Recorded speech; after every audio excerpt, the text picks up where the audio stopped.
আসসালামু আলাইকুম। আশা করি সবাই ভালো আছেন।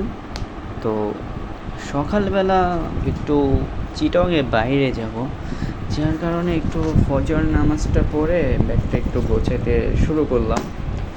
আর একটু দূরে যাব,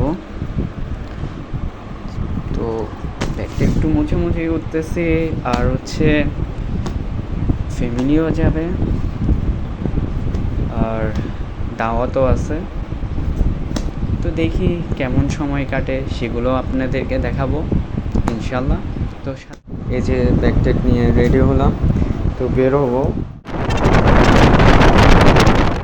যখন নামছিলাম ফুটেজগুলো নেওয়া হয়নি, আর অটো করে যখন বাড়িতে আসছি সেই ফুটেজগুলো নিইনি, কারণ গরমের ভিতরে বিরক্ত লাগতেছিল কীভাবে বাড়িতে আসবো, তাই আর ভিডিওগুলো নেওয়া হয়নি। সামনে এসে ছোটোখাটো কিছু ফুটেজ নিলাম।